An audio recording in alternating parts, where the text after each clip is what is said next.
Bonjour tout le monde et bienvenue sur Money Tree, le podcast qui vous parle d'investissement et de finances personnelles au sens large et sans tabou.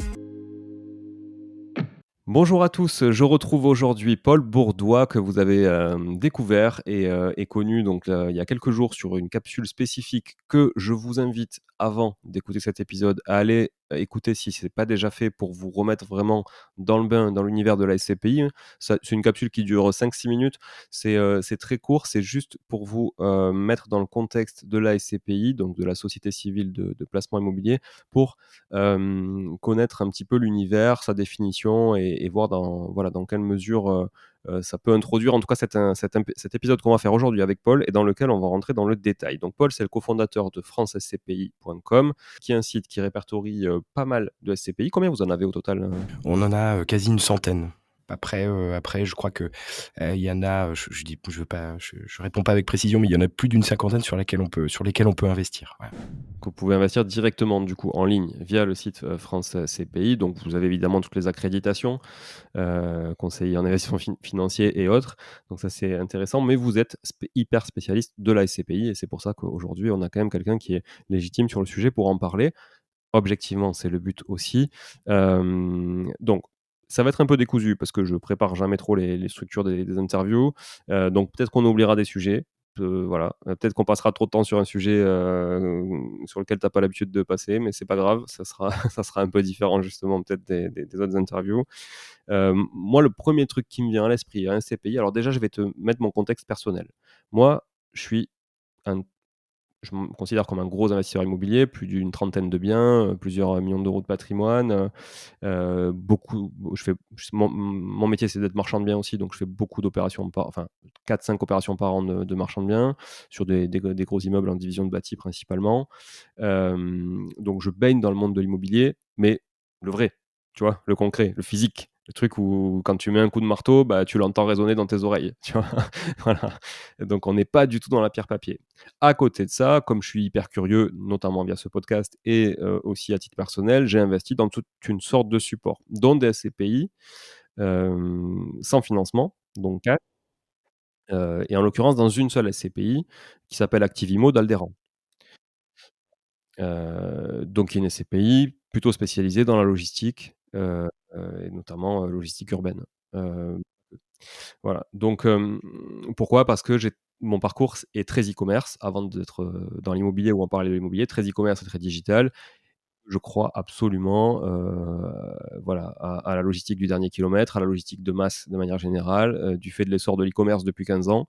Voilà, donc tu me donneras peut-être ton avis, je ne sais pas si c'est une SCPI ou pas, mais en tout cas, c'est le choix que j'avais fait pour tester ce modèle, voilà. Mais par contre, je me pose des questions, notamment sur la liquidité.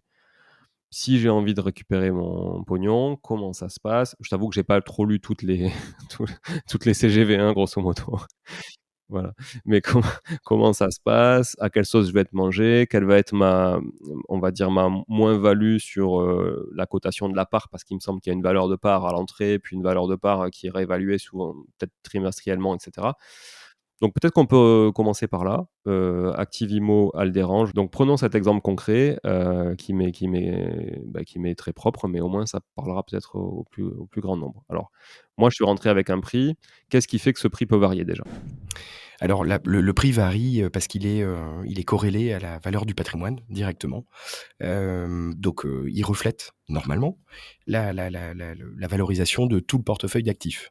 Pourquoi je dis normalement? Parce que la SCPI, la société de gestion qui gère la SCPI n'est pas obligée de coller au centime près à la valorisation qui est faite tous les ans, par un expert.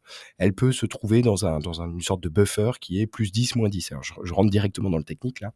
Donc, elle peut être effectivement surcotée. Son prix de part peut être surcoté par rapport à la valorisation, la vraie valorisation du patrimoine ou sous-coté. Et il se trouve que pour Alderan, il me semble qu'en achetant au prix, aujourd'hui, au prix de souscription, donc c'est le prix auquel on achète le prix de part, la part pardon, eh bien, tu achètes de manière sous-cotée. Donc ça veut dire que tu achètes quelque chose qui vaut, un peu plus cher en réalité. Donc c'est très bien. Hem concrètement, si c'est le sens de ta question, concrètement, comment ça se passe, si tu dis: «Bon, OK, j'ai besoin d'argent, il faut que je vende ma ou mes parts», eh bien, tu remplis ce qu'on appelle un ordre de retrait et cet ordre de retrait, eh bien, il dit: «Je vends ma part au prix, auquel je l'ai acheté», si c'est toujours le même prix, moins ce qu'on appelle les frais de souscription que l'on supporte lorsqu'on revend ses parts. Donc, dans le cas d'Activimo, alors je connais pas tous les frais de souscription par cœur de toutes les SCPI, mais je crois qu'Activimo, on est entre 10 et 12.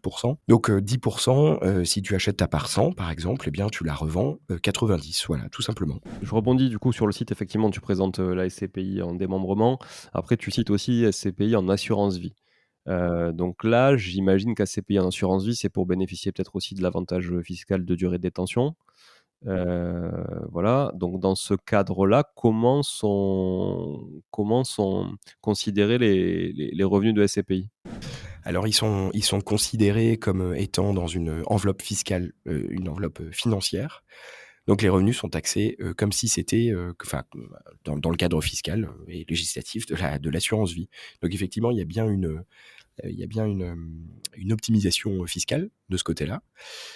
Mais on peut pas tout avoir, c'est pas possible. Donc, dans l'assurance vie, en général, déjà, on n'a pas accès à tous les supports. Enfin, c'est pas open bar, comme on peut dire, parce que, ça dépend des accords qu'a passé l'assureur avec, les différentes SCPI.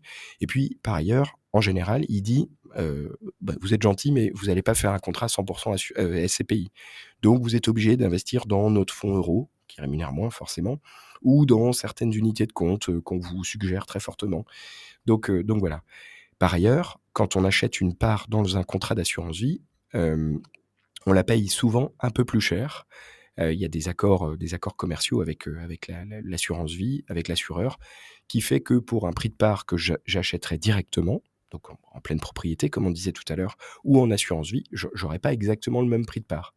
Et par ailleurs, même si la fiscalité est avantageuse, tu supportes les frais du contrat d'assurance vie, les frais de gestion, donc 1 par an. Bon, 1 enfin, ce que dit ce que dit l'assureur, mais bon, si je prends 1, je pense qu'on est dans la norme.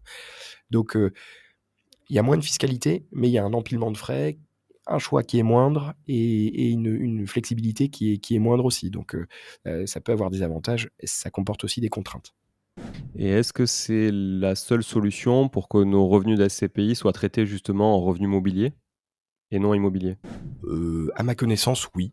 À ma connaissance, oui. Mais j'en apprends tous les jours sur les SCPI, même si c'est quelque chose que je fais depuis des années. Voilà, je suis toujours en apprentissage. OK. Tu disais quand même tout à l'heure en introduction que, ou sur la capsule, précédente d'ailleurs, tu vois, on s'est dit tellement de choses, que, c'était finalement assez, peut-être pas marginal, mais, en tout cas assez minoritaire, les personnes qui faisaient financer des parts de SCPI. Je sais plus si tu l'as dit, mais est-ce que tu peux revenir sur cette proportion? Combien à peu près payent que cash et combien, prennent un emprunt? Alors c'est compliqué de répondre parce que nous, on voit ça par notre prisme. Je crois que les chiffres de marché, c'est à peu près 30 à 40 financés par emprunt OK. Ah, c'est pas mal quand même, c'est pas, oui, c'est loin d'être marginal au final, OK. et le reste, au comptant. Voilà. Donc non, non, c'est et je évidemment, cette proportion, depuis 2023, depuis début 2023, elle a dû drastiquement, réduire, ouais. Bien sûr, ouais, ouais, tout à fait. Du fait de la hausse des taux et des rendements qui, eux, n'ont pas forcément augmenté en face, sur un produit de type SCPI. Alors moi, par exemple, sur Activimo, je suis payé tous les trimestres. Est-ce que c'est un usage assez commun ou est-ce qu'on peut trouver des SCPI qui payent tous les mois si, par exemple, je veux en faire un revenu, récurrent, une rente? Oui, alors c'est la pratique de marché, parce qu'elle correspond à la réalité des locataires. Quand vous êtes une personne morale, donc en général les biens qui sont, détenus dans le portefeuille des SCPI, ce sont des biens professionnels, donc occupés par des personnes morales des sociétés. Et donc ces sociétés, elles payent leur loyer trimestriellement et donc la SCPI reverse de facto trimestriellement à ses associés. Il y a des SCPI qui ont décidé de verser mensuellement. Bon, c'est une question de trésor, en fait, on perçoit tous les mois plutôt que de recevoir 3 mois à la fin du trimestre, on perçoit tous les mois, voilà. C'est c'est un confort de trésorerie, en fait, ça change pas grand-chose. Ça peut changer quelque chose, au début d'un emprunt, par exemple, quand on doit rembourser, 3 mensualités. Voilà, c'est une question d'organisation, de trésorerie, voilà, tout simplement.